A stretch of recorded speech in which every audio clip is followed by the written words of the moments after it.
原来如此，他以为一直在闭关突破的盟主大人出现了，以为是主身。不过现在的3道之一前来，其气息和威压就如此恐怖无比，而且也已经触及造化规则的门槛。如果是主身降临，那么岂不是无法想象的强大？9大副盟主和9大神祭司的心中涌起惊天骇浪一般的浪潮，拍打在他们的心神。盟主大人的实力果然不是他们能够触及的领域。盟主大人，此次将天域摧毁的那个人，就是一直与我们神奇联盟抗衡的神元宫公主元尊。其副盟主直接将此次自己在天域中所发生的事情一一道出，没有一个字漏掉。听到神元宫公主的元尊2字时，9大神祭司的眼神微眯起来。虽然他们一直不参与神奇联盟的一些事务，但是对于元尊他们倒是有所耳闻的。这个势力才创建不久，就已经跻身成为万界神州的超神巨擘势力，甚至一直抗衡神奇联盟的强大存在。9大神祭司倒是又对神元宫有了一丝感兴趣，才创立不久的超神巨擘势力，其底蕴也是直接超越了东西南北洲的超神巅峰势力。元尊嘛，此人来自第2等级世界的天元界，曾获得万兽神界的祖龙之力和传承，后又飞升第1等级世界，一人之力挑战我们神奇联盟的权威。当初你们9大副盟主起初都拿不下他，实力的确无比强横强大，更是拥有一身气运之道，提升自身的运势和自身的实力，更是能够洞察窥探未来一角。此人物创建神元宫短时间内成为超神巨擘势力，自然有他的强大之处。从目前得到的消息，一招击退天域中那位苏醒不久的魔神，但为元尊的实力，怕是也触及到了造化规则。就连神奇联盟中拥有最高权力执掌的盟主大人，都对元尊有着如此高的评价，就足以证明了他的地位和超然的实力。更重要的是，元尊的修为还只是大到巅峰，就能够施展出最强一招击退魔神，如此力量，就连盟主都感到十分的好奇，元尊的那一招究竟是什么？但是目前还是先解决眼前的问题，等日后自己彻底的出关后，必定会一会那位神界大传奇元尊。盟主大人，这位元尊的实力的确不同寻常，待得这一次的会议结束，我们也会将此事禀报神明，让这些能够阻止大计划的绊脚石统统扼杀。封神祭司对着盟主拱手道，他倒是为了不节外生枝，心性如此果断，这样做都是为了能够加快推动大计划，能够成为9大祭司之首，心性果然不一般。好，与你们那位神明很久没见了，等日后出关，必定与神明一叙。盟主对于那位神明的实力倒是有着极其的自信，因为那位神明不仅实力强大的可怕，而且还拥有一个特殊的能力，那是属于神明的独有大能。不过言归正传，此次召集你们9大神祭司过来，就是需要你们的特殊力量，看能否让天域再一次的恢复原样。封神祭司也是一笑，此次盟主召集他们过来，肯定是与他们有关，就算是以往也不会有事没事叫他们来开会议，毕竟他们追随的是天都之上的那一位神明，并不是盟主。一旦盟主有要求的话，他们也必须配合盟主，这就是盟主与神明当时所制定的规则。盟主大人，天域中的一丝造化之法已经被元尊以特殊的力量所抹除，想要重新恢复，怕是非常之难。不过也并非不能恢复。听到封神祭司这么说，盟主的脸上倒是多了一分微笑，然后道：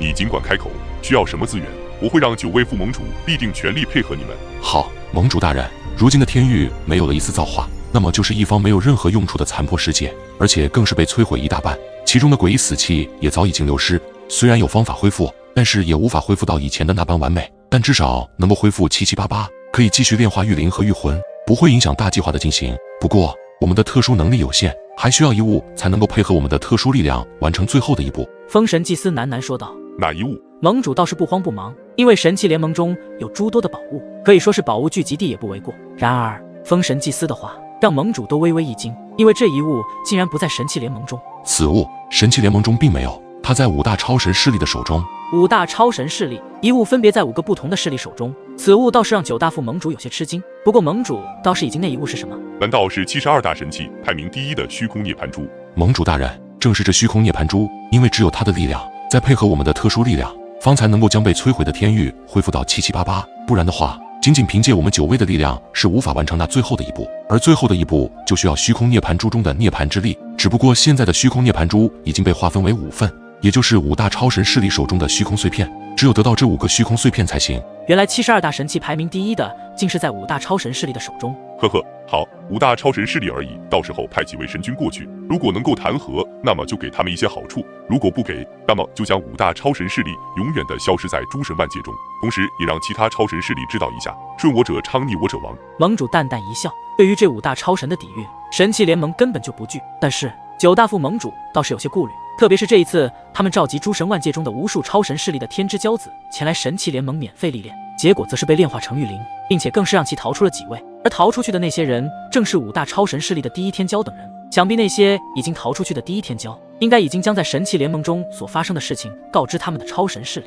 必定会对神器联盟提升戒备，而且同样也会对我们神器联盟不善。想要去夺得这72大神器排名第1的虚空涅槃珠，怕是几率不高。当然，这些问题盟主也早已经想到，看到了9大副盟主心中所顾忌的问题，接着淡淡的开口道：我们神奇联盟的底蕴磅礴无边，就算诸多超神势力联手，也无法撼动我们神奇联盟的底蕴，所以这问题不大。哪一方超神势力不配合，那么就覆灭他们整个所在的超神势力。这就是绝对实力的霸道之语，更是盟主的强大运势。就算是这样，作为一直操盘着神奇联盟内部事务的其副盟主，并没有去除心中的顾忌，然后将自己心中的想法道明了出来。盟主大人，你说的没有错，不过我如果没有记错的话，5大超神势力中，一个叫武神阁的背后应该有丹神塔支撑。如果我们这样做了，那岂不是与丹神塔宣战了吗？听到丹神塔3字，盟主的脸上也是有着一丝诧异之色浮现出来。的确，武神阁的背后有丹神塔那些老怪物的身影，丹神塔也是和神器联盟齐名的存在，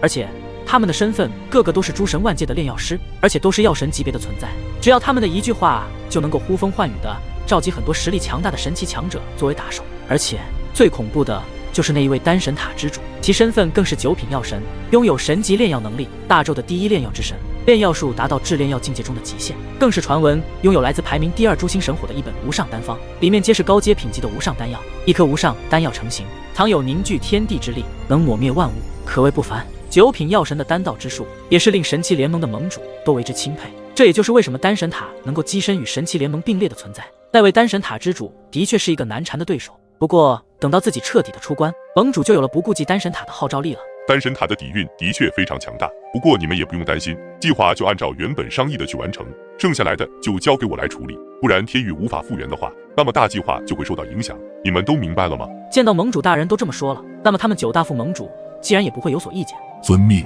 盟主大人放心，我们会吩咐下去，派出神军夺得那5道虚空碎片。其副盟主拱手恭敬地回答道：那么我们9大神祭司就等9位副盟主的好消息了，希望能够尽快夺得5道虚空碎片，恢复如今残破的天域。风神祭司的目光看向面对整整齐齐而坐的9位副盟主，最后将目光停留在了其副盟主的身上，眼中也是透露出意味深长之色。身为9大副盟主之首的副盟主，自然是感受到了来自风神祭司的目光，但并没有出现什么异动。这一次先把盟主大人吩咐的任务完成，一旦完成之后，那么到时候再找其算账。好，那么这次的会议到此结束，希望待我日后彻底的出关，能够见到天都和谐的一幕。盟主的那一双漆黑又深邃的眼睛，在9大副盟主和9大神祭司的身上扫下，仿佛就是告诉他们，不要在自己的这段时间里发生什么不愉快的事情，不然后果自负。好了，都下去吧。说完，盟主大人的周围空间竟是再次发生规则异动，下一刻，空间蠕动，他的身影也是随着空间的变化而消失不见。随着盟主的消失，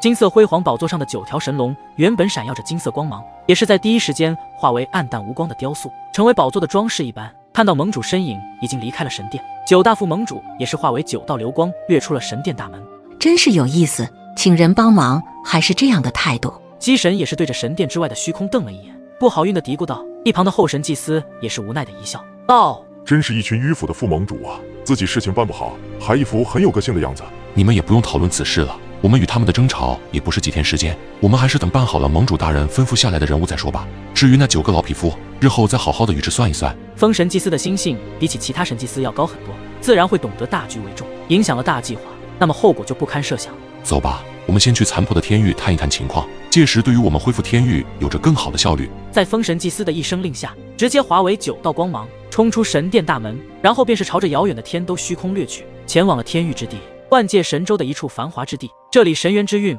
无比粘稠磅礴，就连天空中的雨滴落下都是由神元之运所凝聚而成的。这里汇聚着非常强大底蕴的各大诸多势力，大地之上有着诸多各式各样的奢华宫殿，每一处都是透露着豪华韵息。而在这繁华之地的最北边，这里有着无数座连绵不绝、高耸入云的山峰，也称之为气运山脉。这里运势磅礴，顶端更是有着云雾缭绕，不见其真容。不过这里的山脉无人敢踏进一步，因为在这些气运山脉之巅，有一个叫运仙峰，运仙峰之中存在着一道超神巨擘势力神元宫。运仙峰矗立在云雾缭绕的山脉之巅，如一座运大的守护者，守护着这里的气运山脉。每当晨曦出现，晨雾渐渐散去，运仙峰之巅露出一条通往天空的天梯，山峰轻拂，带来清冷的运息，令人心旷神怡。登临其上，一股韵扑面而来，让人心悸不已，仿佛大道降临于此。站在运仙峰之巅，俯瞰着庞大山脉间的云海翻腾，感受着大自然的神秘力量，仿佛能够领悟到世间万物的玄奥。